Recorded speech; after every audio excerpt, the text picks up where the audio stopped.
Istilah-istilah ini sering membingungkan. 1, 2, 3, 4, 5, 6, 7, 8, 9, 10, 11. Kita pernah dengar istilah ini. Maksudnya sama, terminologinya beda, titik fokusnya juga beda, tapi yang dimaksud sama. Ada istilah ilmu laduni, dari kata-kata min ladun. Kalau dalam Al-Quran kan ada istilah min ladun hakimin alim, pengetahuan dari sisi Sang Maha Pengetahuan, Sang Maha Bijaksana. Jadi istilah ilmu laduni, titik fokusnya adalah ini pengetahuan yang berasal dari Allah. Nah, itu biasanya pakai istilah laduni, tapi sama nanti konotasinya dengan yang lain. Ada pakai istilah isyroki. Ini Suhrawardi. Pengetahuan itu isyroki kayak bahasa barat pencerahan. Jadi kenapa disebut isyrok, pencerahan? Karena ilmu ini diperoleh ketika kita terbersihkan sehingga cahaya bisa masuk. Sebenarnya laduni juga begitu. Jadi isyrok itu ketika diri kita layak menerima cahaya, maka cahaya datang dan kita jadi bersinar, bercahaya. Analoginya kan kalbu yang seperti kaca kayak minggu lalu. Kalbu yang seperti kaca yang diterangi kemudian dan seterusnya. Makanya pengetahuannya pakai simbol cahaya, namanya isyroki. Kalau bahasa yang populer ada istilah iluminasi, sama pencahayaan, pencerahan. Orang yang mendapat pengetahuan dari Allah, syaratnya jiwanya harus bersih, jiwanya harus cerah. Jadi sama, konotasinya sama, laduni sama isyroki. Kadang disebut irfani, maksudnya juga sama. Kalau dalam Islam kan ada beda antara alim sama arif. Yang alim ini ilmu yang kita cari tiap hari di kampus-kampus, di sekolah-sekolah. Nah yang laduni ini jenisnya arif. Makanya ada alim billah dan arif billah. Kalau alim ini pengetahuan yang masih butuh media. Contohnya, ini ustadznya sudah datang belum ya? Dari luar kamu belum lihat saya. Oh itu sandalnya sudah ada. Kamu tahu saya dari media sandal. Itu alim, masih butuh perantara, pengetahuan yang butuh mungkin dari buku, mungkin dari guru, mungkin dari dikasih tahu orang. Nanti ada level yang lebih tinggi, itu arif. Kalau arif ini ustadznya datang belum? Sudah datang. Sekarang saya di masjid dan di depan beliau. Misalnya, itu berarti arif, ngalami sendiri langsung. Makanya sufi itu lebih sering gelarnya, sebutannya adalah arif billah, bukan lagi alim. Kalau alim itu bahasanya Al-Quran, wa fawqa kulli dzi ilmin alim. Di atasnya orang berilmu pasti ada yang punya lebih banyak ilmu, lebih tinggi ilmu. Tidak pakai istilah arif. Kalau arif ini orangnya ngalami sendiri karena derajat kebenarannya lebih tinggi. Makanya disebut arif billah, pengetahuan yang mendalam.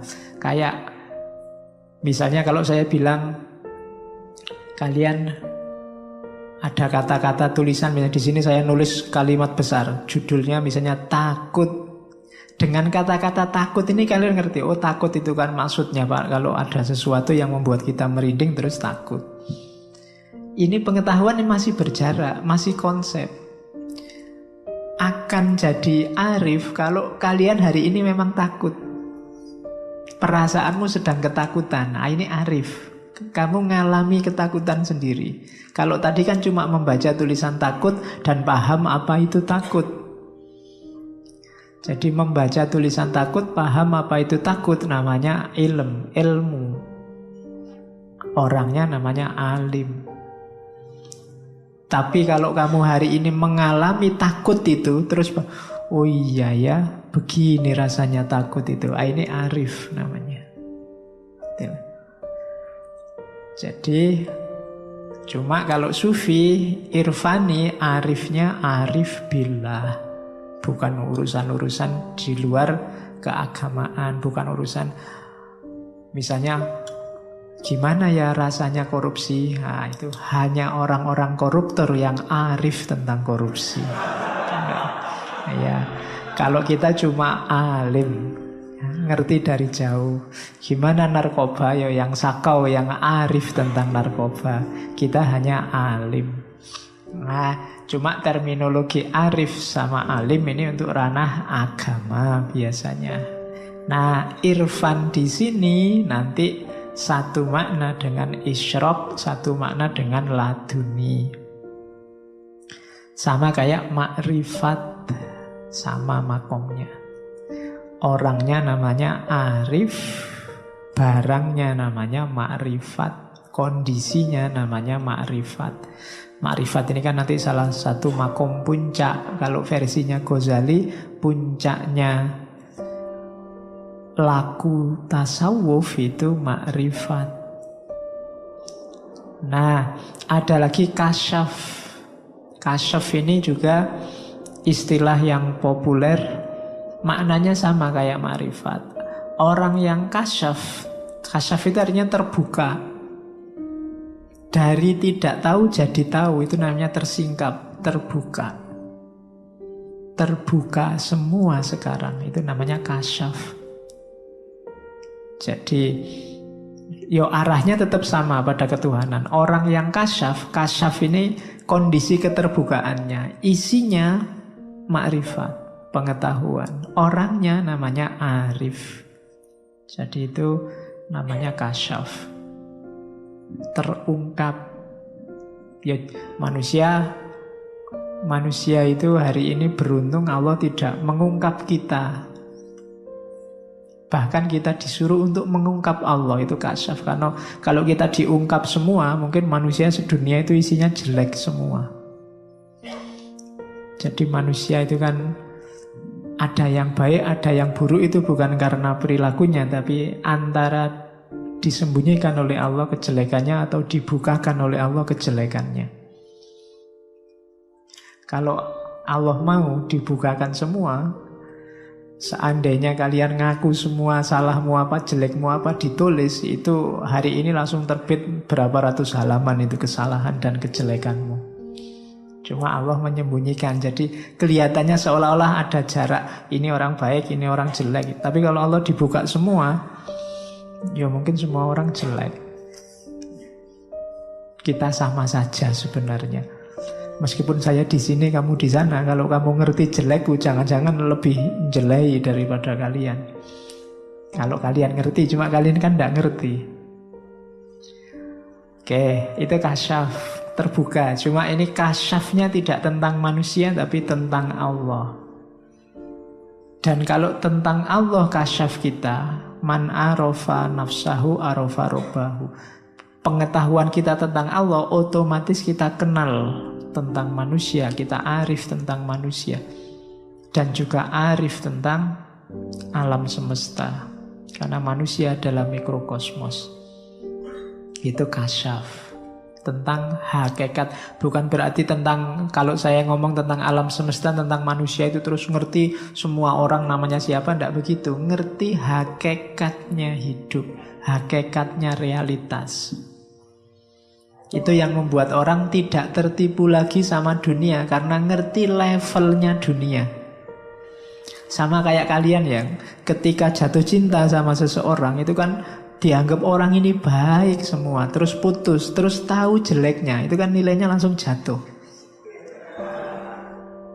Sudah tidak mau sama sekali, pokoknya ketemu aja ndak, ketemu melengos, menyapa ada ndak.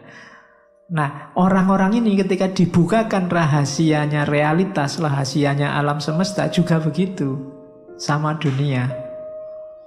Ternyata serendah itu dunia. Kenapa selama ini aku jatuh cinta sama dunia? Sama kayak kamu sama, oh ternyata engkau serendah itu. Menyesal aku jatuh cinta padamu kemarin, kan?